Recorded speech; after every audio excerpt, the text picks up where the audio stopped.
The Pursuit of Podcast, a purely guest-centric show focusing on people and organizations that advance positive change.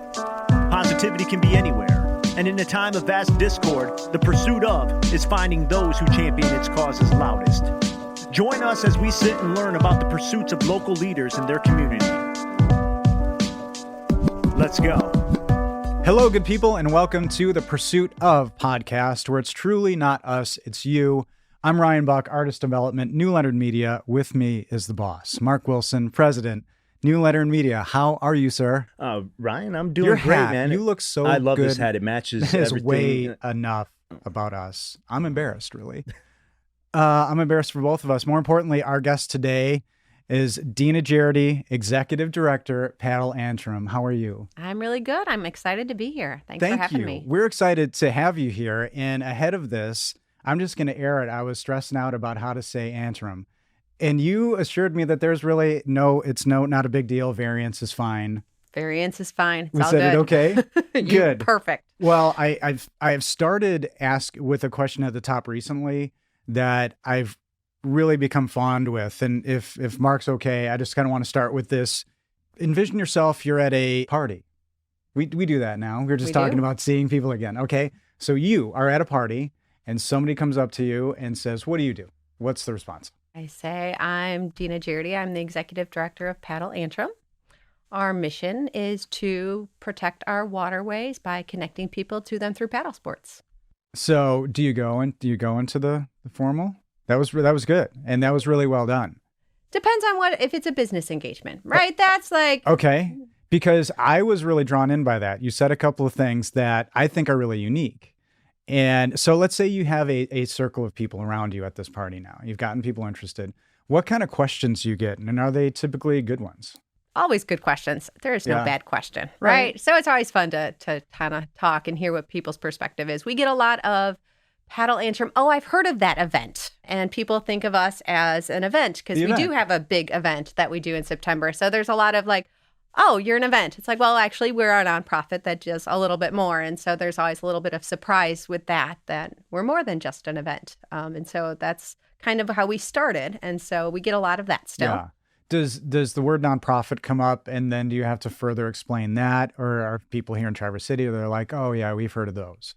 I feel like nonprofits people get. So there's a lot of great organizations. Or I should say Traverse City and the area. In the region. So I feel like there's a lot of great nonprofits doing work in this area that most people have a good understanding of the breadth of the work that nonprofits can do. Right. And you say water.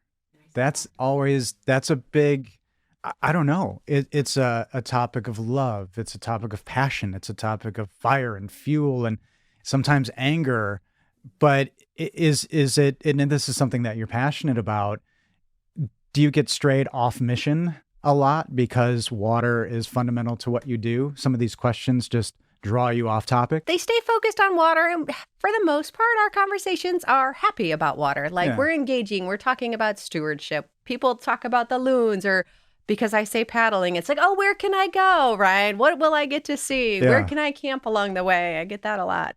Well, you're a Midwesterner. I am. You've been other places. Sure. But what does being a Midwesterner mean to you? Or do you even surmise yourself that way?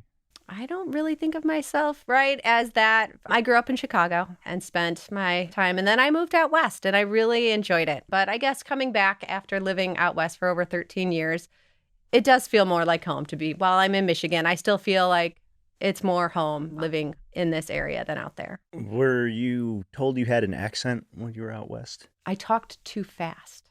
Is that what it is? That's what I was told when I moved out west. They're like, oh, you're not from here. You really talk too fast. I'm like, okay. On a remote recording recently, the director had like no, I don't know what the word is. She just didn't hold back. She heard me talk. She was like, oh, wow.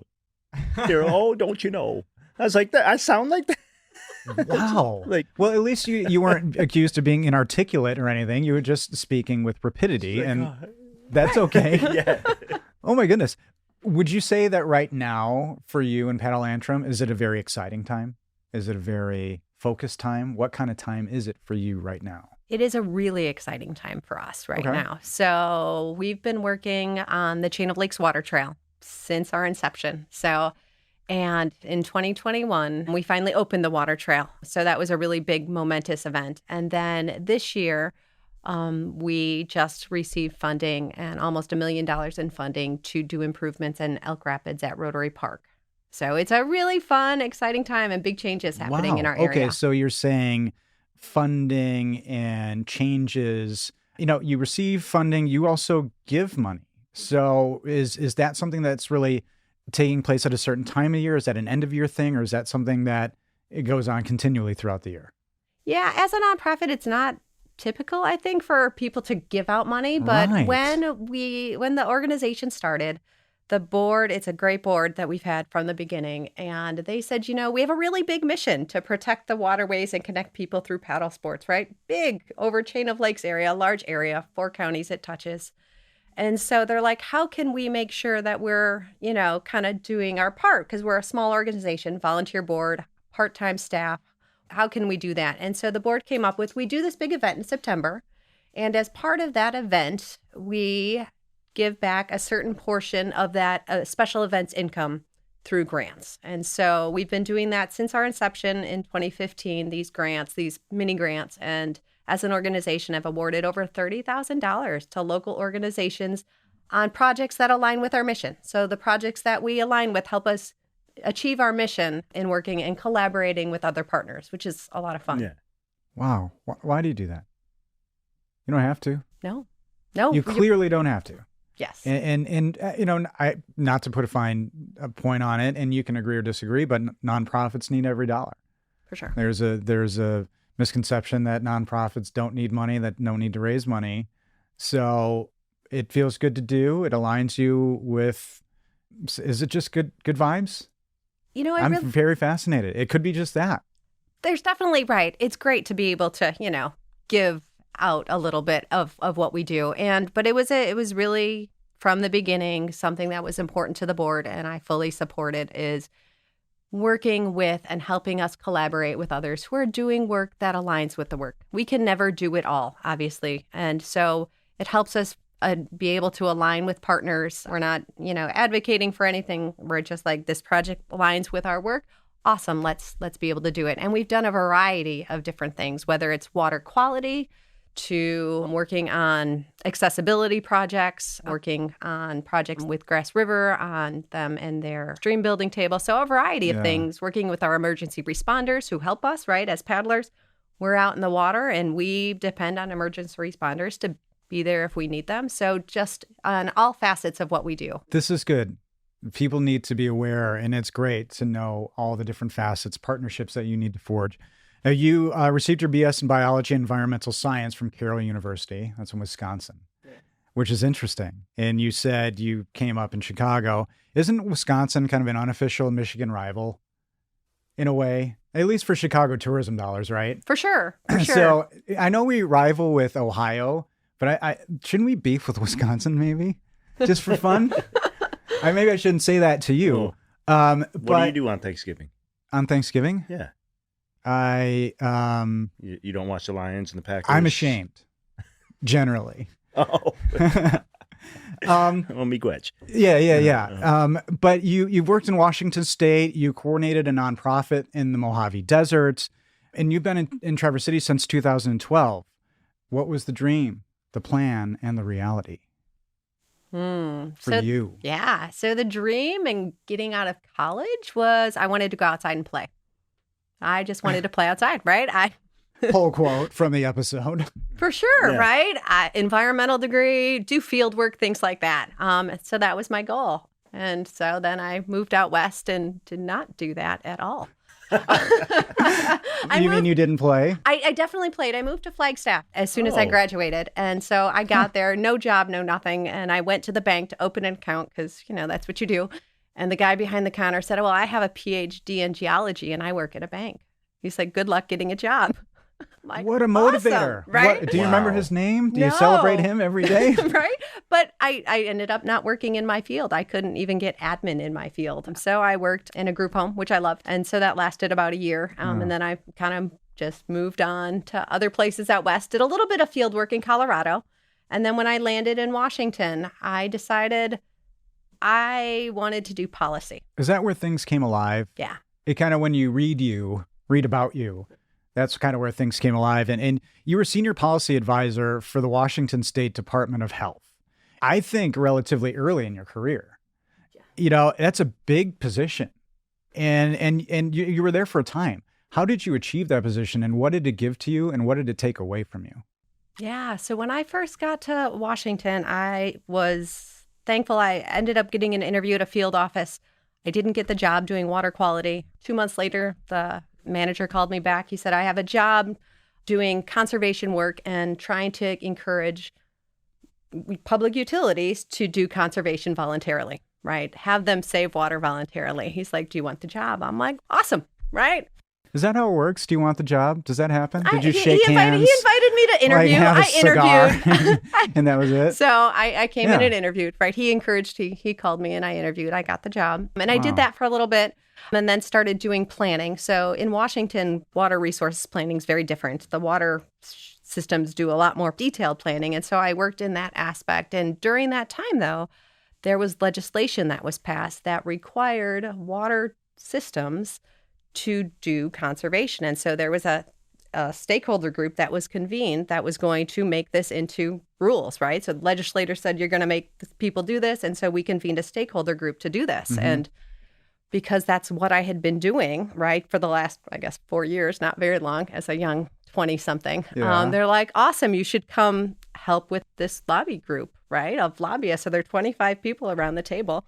And so I learned really early on. Did you have a concept of what a lobby group was at that time? Or with lobbyists. So there were lobbyists for the water public utilities. The tribes were also there, the environmental groups, right? So there are 25 very diverse people trying to write rules and trying to make it happen. And it was awesome. I loved it. So wow, I see the joy on your face. Yeah. Wow. So I was going to ask before you mentioned law coming out, but how difficult it was to get any utilities to willingly do things for the water before then. Like when it was voluntary? And when you just try to get it to do it because it's the right thing to do. Voluntary stuff, not so easy. Like some things I could say, look, this is going to ROI, right? You know what I mean? Very business sensey, but just doing it for the right things, no. Which is why legislators passed a law requiring them to do it.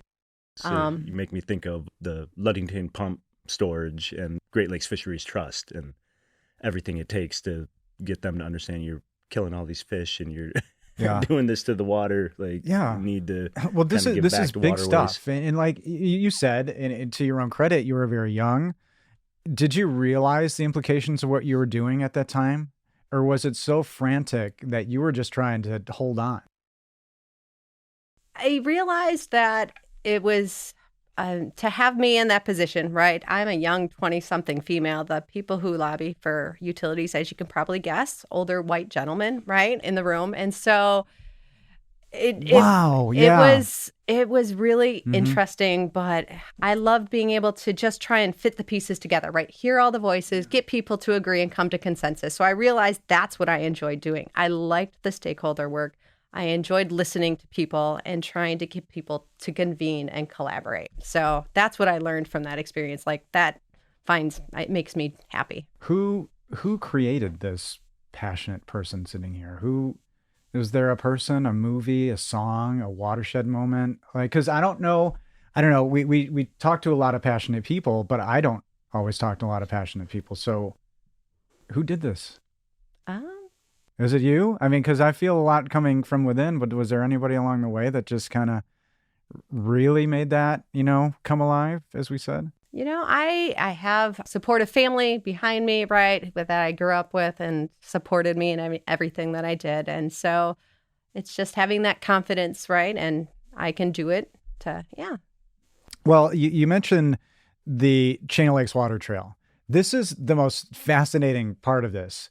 And I hate to maybe bury a lead, but there's more trails than on the land. How about that? Do you like when aha moments happen for people? Happen for this guy. So the path to understand and recognize the Chain of Lakes Water Trail. A big theme here is a lot of years, a lot of commitment, a lot of time to get this success. So I think people need to understand that. It's one of only 8 designated water trails in the state. 19 different entities involved in making this happen.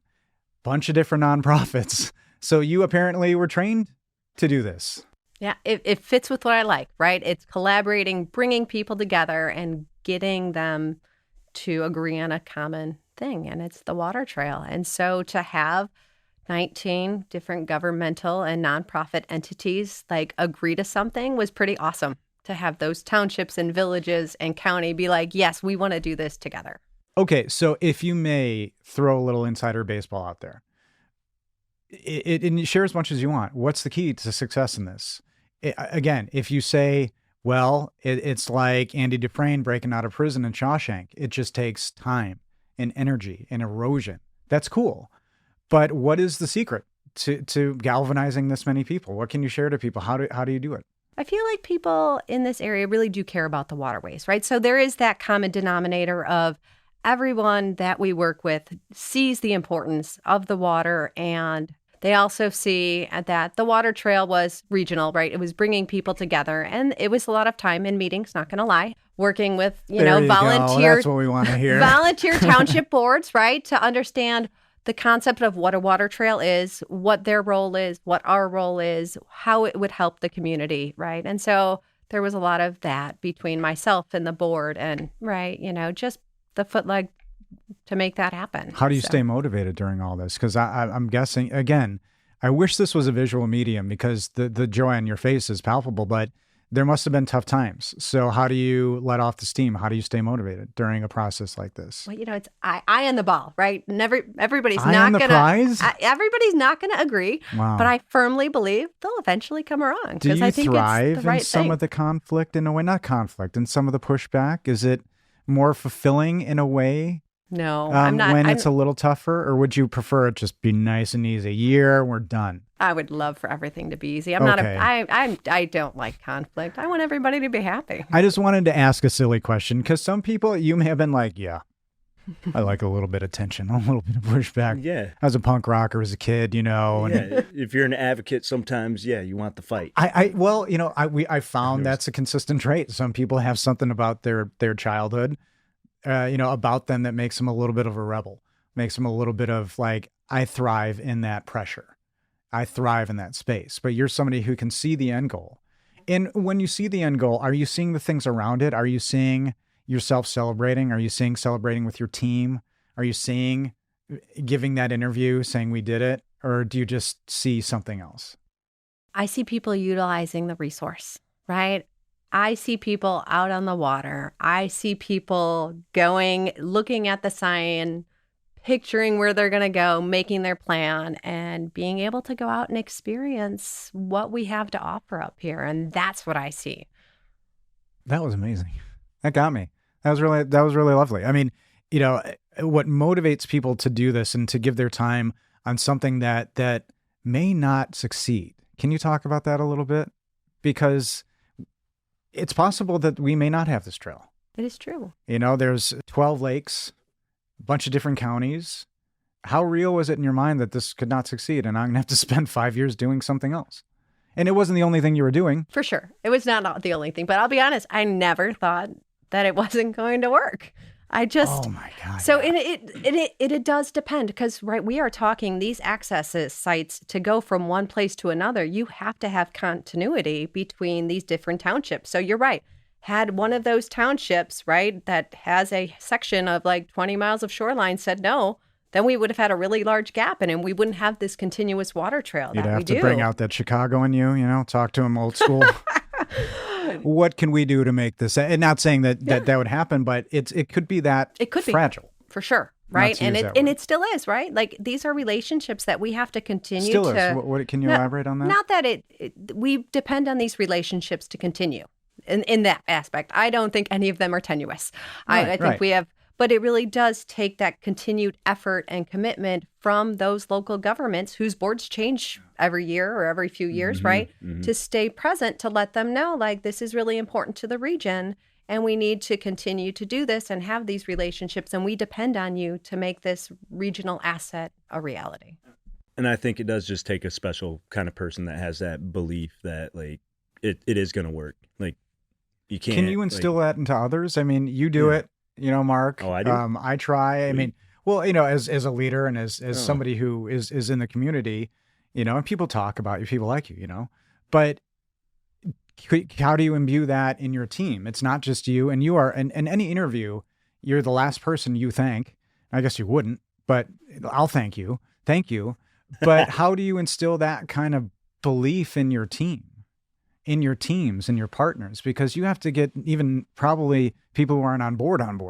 It's just, I don't know. It's just the excitement. I share the passion, right, that we have, that I have, that my board has, right, in making this a reality. And there is so many other people who are supportive and see the benefits of the water trail, how it helps accessibility, how it helps the stewardship of the water trail, right, how it helps the tourism, and how we're integrating all of those assets and, making it happen. Well, Rotary Park. Yeah. This is a big deal. Big deal. I think everybody's smiling about this, long time coming. And it's a part of a $65 million in ARPA funds, which is great. What I think is interesting about this is the Michigan Sparks grant program. And are you able to articulate a little bit on that? Because it is a program that helps address communities who find barriers in accessing this kind of funding, right? It was. So this is really unique funding for the state of Michigan. So it is zero match. So that hasn't happened, right? There's always a match. Thankfully, with this project, we had a match, but there were a lot of other organizations who got funding that didn't have to have a match, and that's huge. And it was focused on, right, disadvantaged communities, people who don't typically get that kind of funding. So the hoops that people had to jump through to get the funding was a lot less, it's just a great asset. And what they found, though, was we were one of 21 organizations that got the grant. Okay. There were over 400 applications. So the need is huge. Right. And so they were able to see that there is this huge need for this kind of funding. Yeah. And they're $65 million. How do you approach that mindset? You've done this long enough and you've been around, and you know that there's a lot of competition for this. Is this another thing where your eyes were on the prize and you were unwavering in the success, or were you a little less confident in this one? I was less confident. I knew that there was going to be a lot of really good projects in there, right? And so I give DNR all the credit in the world to try and pick 21 out of the 400. And it is a DNR-led allocation, would you say? And that's interesting to know. Yeah. Because that's a wonderful partnership in the state. When you got the news, how do you get news like this? I'm so fascinated. You can clearly tell I'm just trying to crawl in your brain and see the day in the life. But how did you celebrate? And how do you get news like this? Like we got it. Or is it over time? This was a unique one. So they sent out a press release before they announced to the people who got the grants. So I was actually on a Zoom with Rotary Charities, and my email was blowing up. And I'm like, Kristen, I really don't want to be, disrespectful, but my email's blowing up, and it's about Spark. And so the first email I saw was Julie Clark. Right. So you've seen subject lines on the bottom. And so Julie Clark sent me a note, and she's like, congratulations. Chart Trails. Wow. Sent me a congratulations. And so I went back to Krista and said, well, apparently we have met our fundraising goal, and which was the purpose of the call. Well, that's a pretty nice movie moment right there. Was. Like my email's blowing up. I'm seeing subject lines. Yeah. Was there a song going in your head in the background? Or if you could put a soundtrack to that moment, what song would you put to it right now? Great question. Way to put her on the spot. You said this was an I got you. I did. And we can edit that out if you want. But this project, there are a lot of firsts as it relates to this project. And if you don't mind putting yourself into the headspace of the term accessible.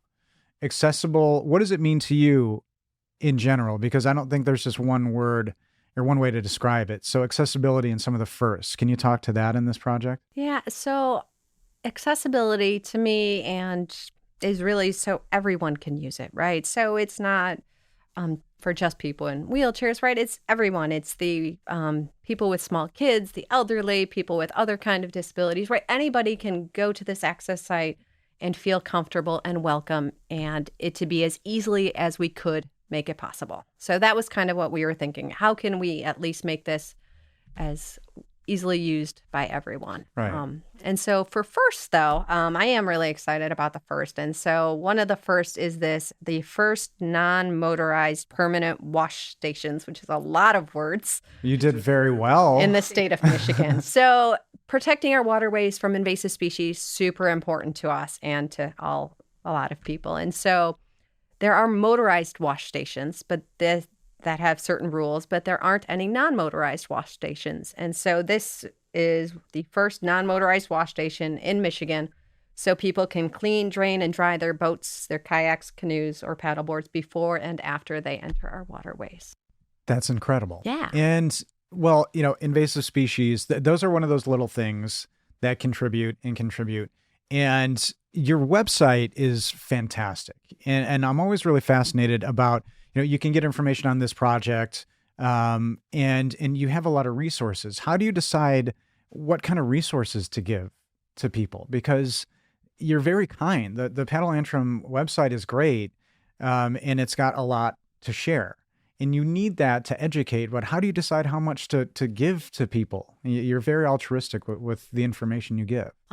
It's a balance, right? What is too much and what is too little? Thankfully, I have Ellie in our office who kind of handles helping ensure that we have it look nice and we have a good balance, right? And it's also getting feedback from people, on what's working for them and what's not working for them. Yeah. And you have a win like this. You have a lot of things you have to do to ramp up to it. There's a lot of things you have to do now. One thing that you have to do, or maybe didn't have to do, is gather public opinion. And I would love, because you did some great videos on the website, again, addressing the project. What is your approach to gathering public opinion? It's something that I think can be very tenuous. And is there one way to do it, or what is your way of doing it? I love feedback. So I am always looking for people's input and thoughts, whether it's in small conversations as we're, just chatting with people, informally, or I'm in town, to going through public processes. So as part of this project, collaborating with the Village of Elk Rapids, there was a public process where we invited as much input as we can. And we sought out certain stakeholders, right, that we knew were important and were as well, and met with them as well to ensure that we're looking at it holistically. I don't have all the answers at all, right? I depend on having lots of smart people around me to help inform and make really good decisions. Right. So, but it's still, by the word, public opinion. Mm-hmm. It's necessary. For sure. It's opinion.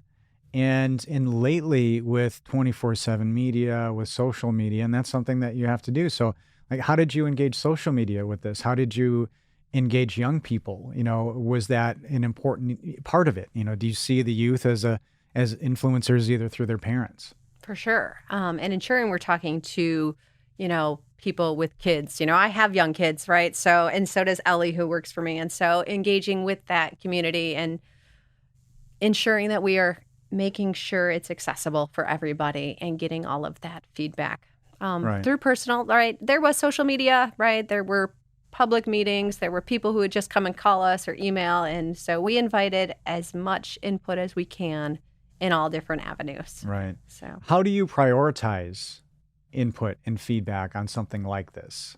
Because it's not just public input, and there are all things that you have to factor. What is your process? How do you look at this, positive or negative, and how do you prioritize it? Yeah, so, this is a joint project with the village, right? So we sat down with Parks and Rec and went through every single comment. Honestly, in a Parks and Rec meeting, we generalized them, but we categorized them and said, went through each comment and how we could address it and what comment do we have a response. So for me, when I went through the process in Washington, right, it really is a response to every comment, because I think every comment is valid and deserves some kind of response in how you're addressing it or why you are not addressing it in a certain way that they want. Right. And I think every comment deserves that if you can. So, well, it's just about being heard and being respected. And, you're not going to change minds. Maybe you can just redirect them like a current. Is that a good metaphor? Yeah. I don't think that worked very well. I apologize. What is your key to staying zen through chaos?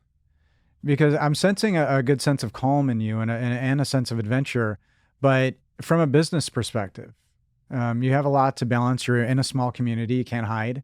No. and you're aligned with small communities. Traverse City is one that has a big spotlight on it all the time. What's your key to Zen? What's your key to peace?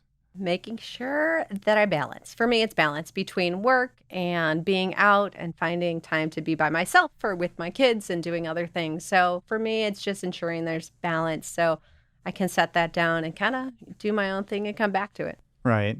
What are next steps? You have RFPs out, and can you touch on kind of what's happening now, even if it may seem like minutia that's not exciting?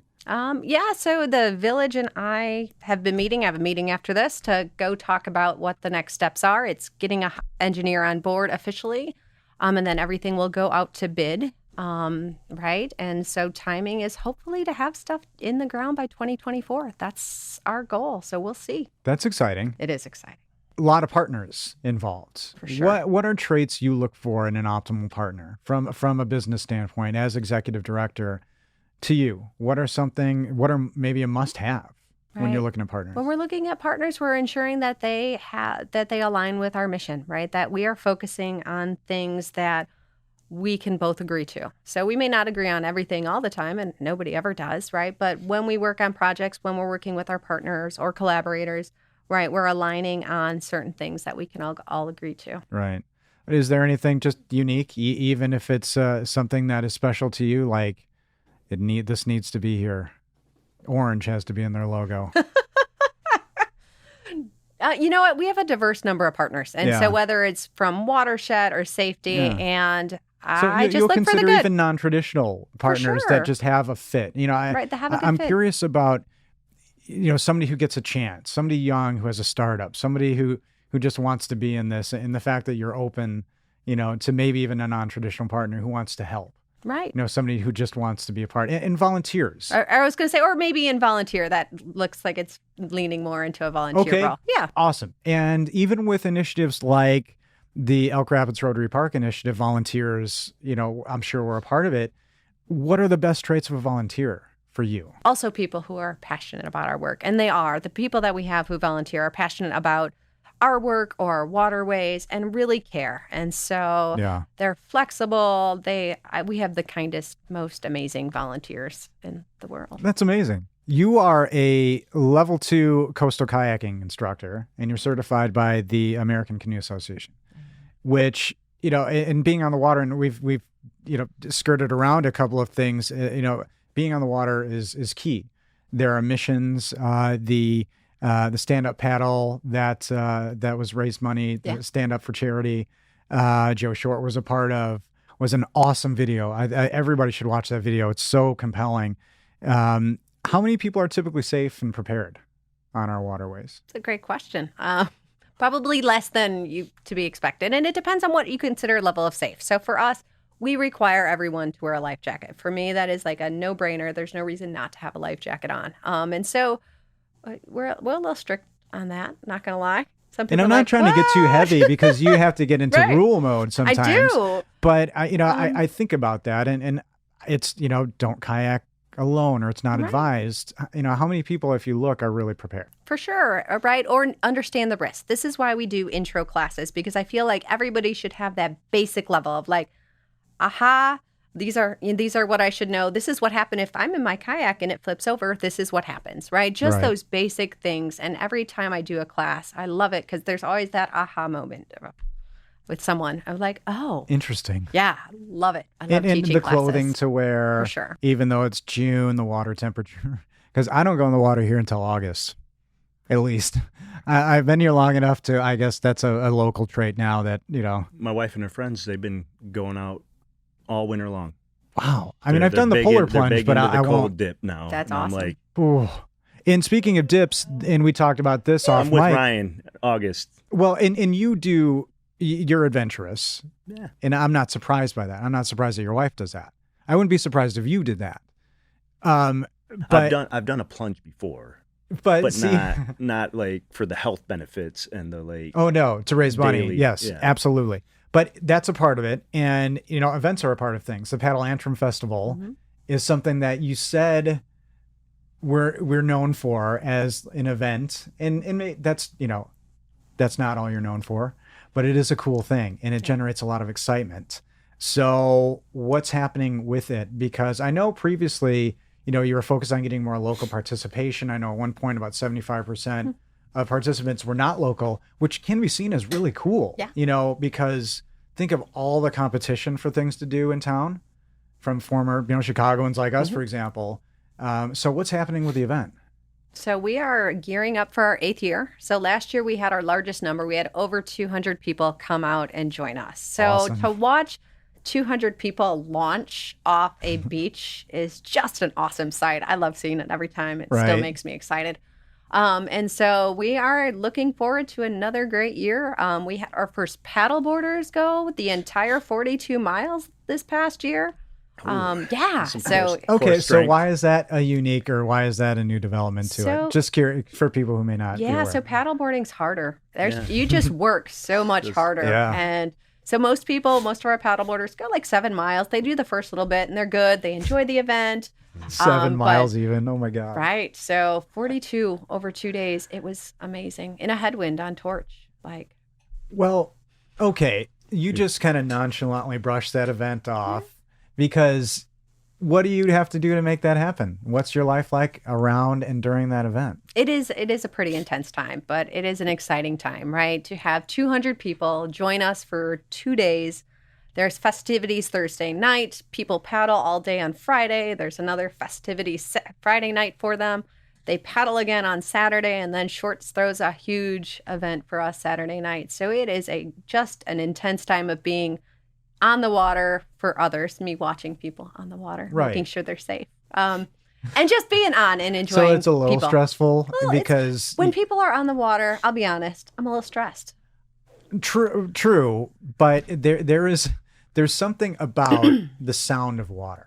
Sure. Is that, I don't know if that's ubiquitous across the board, but I know a lot of your video, starting with the sound of water, you're good. So is it maybe a good tip for any young people, because presenting skills, would you say start every presentation with a minute of just lapping water and the audience will do anything you ask? I've never tried that. That's a great opportunity if you think about the psychology behind it, because again, and I've watched a lot of videos in general for this podcast and others, I've noticed a trend. The sound of water gets me into a very pliable state. For sure. And it does for me, right? I love being out on the water. What would be, the next big, you're thinking about the next big thing. Do you already have the 5-year thing down the road that you're sure is going to happen right now in your head? So we're working with the different, because the water trail, putting it in, obviously, right, was a big deal. But we really think these access sites are a big part of improving it holistically. And there's definitely some improvements we're hoping to do with some of our partners along the water trail as well. So working with the different communities. So we don't have one specific one that we're already geared up and, funded and engineered yet. But our goal is to continue to work with our partners. But if there's something big out there, anybody would like to just give to you, money included, you'd be open to? Always. Aligned with the mission. And when you look at the things that you have to do to justify the initiatives, things of that nature, you talk about impact. You have to talk about economic impact, tourism impact. Does that get a little tense at times? Because that seems to sometimes, when you talk about tourism or more people to the area, it gets a little contentious. But it's all good because people exposed to the water is a good thing for us? I think people exposed to the water is a good thing for us, right? And bringing in people into quiet sports is usually a little less controversial, I'll be honest, with, the people who live along the water, as opposed to bringing in a really big motorized boat race or something, right? It's a different kind of people. It's like, people walking or biking, and there are recognized competitions for stand-up paddle, for kayaking. You're an award winner that's named after a kayaker. You have your name on a brick. I do. Outside the statue in Lansing. We'll leave that as a question mark in case anybody wants to look that up. I think that's fascinating.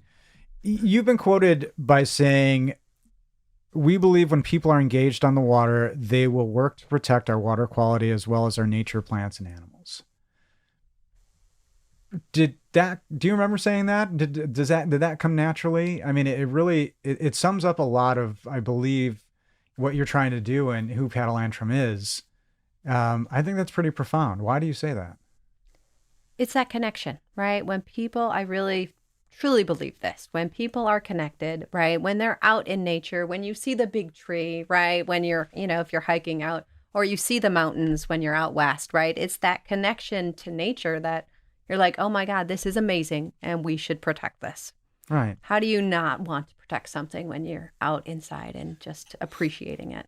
And you feel that your statement says it extends. You didn't stop with this amazing series of trails and water and that we need. I mean, we can throw all the science out there. How much of us is water? It's not a given that we need it or it'll always be there. But you say that love for the water starts to even cascade out to animals, to maybe even other people. How about that? I think so. Like you right? could take You're that out paddle there in and then community. all of a sudden, right? Maybe Dad's not so bad. Right. And there's that community, right, that you build around. Because I really think that the water trail and paddling helps build that community. Right. I think about things that organizations need. I think about what you might need as an organization. Do you know who the most supportive paddling or water president is, technically? Do you have a favorite president who loves water? I don't have a favorite president. Do you know who would be well, the best president with water? Well, in 1974, Jimmy Carter took a long open canoe trip on the Chattooga River, ultimately leading to its preservation from dam activity.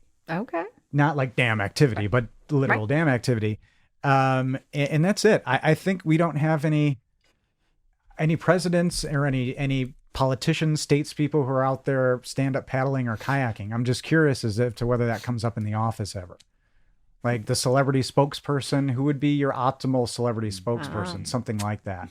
I will. We're going to have to. We'll have. Can we get, we'll because work on that one. Get people more on the water. You see a first lady, a first person, whoever it may be, out there stand-up paddling. I just feel that that's lost. Yeah, that's a challenge. Why is that not happening? Why? Because it is great for your health. Local officials that out on the river. Do an interview. For sure. Do an interview while stand-up paddling. Oh, yeah. Right. A lot of people are like, let's hike an interview, stand-up paddle an interview. That would be like right. I've done some paddle meetings. I have. You have? I have. I was hoping you'd say that. Yeah. That's where that whole thing was really going. Right? Because why wouldn't you go out on the water and and paddle and chat? A paddle and chat. And finally, I have a question that I just need to ask you. How can listeners support, donate, volunteer? What do you need most, please? We would love more people to engage and learn about us, whether it is coming out and volunteering with us, coming out on a paddle to learn about us, obviously donating and supporting our cause, right? And you can donate directly on the website? You can. We have a big donate button on our website, right? We are supported by individuals and within the community, right? That is how we support our work. And the website is paddleantrim.com. That's PADLEANTRIM.com. Correct. Did I pronounce that right? You got it. It's going to be on my mind forever. Forever now. Whenever I see you, I'm going to say, did I pronounce that right? Hopefully that won't be obnoxious. Is there anything else that you would like to share with us, our listeners? Anything important to you right now? Things that you want people to know? No, we are grateful for the support that we have in the community and excited to continue to do great stuff. Well, you are doing great stuff. I know it's not, it's not about us, but I want to thank you because the water is a huge, huge part of me and my family's life and us being healthy. And so really important to us too. So thank you for what you do here in our community and all these communities. And thank you so much for your pursuits and all those who are pursuing along with you, protecting our water and related resources by using paddle sports to connect everyone to the beauty of our waterways. Did that sound okay? That sounded awesome. I really love that one because I think that what you do is lovely and I wanted to honor you with that little ending. And to all of our listeners and to you, Mr. Mark, thank you for listening and being here, and thank you for pursuing the positive.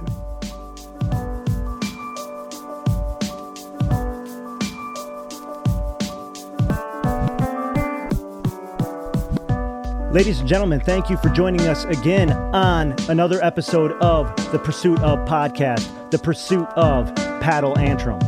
Deana Jerdee, we want to give you a big thank you for coming in and sharing your mission, all the work you do.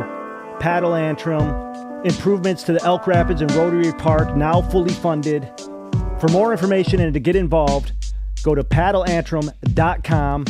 Learn about opportunities to donate and support to help improve access and to protect the water quality of our lakes and rivers.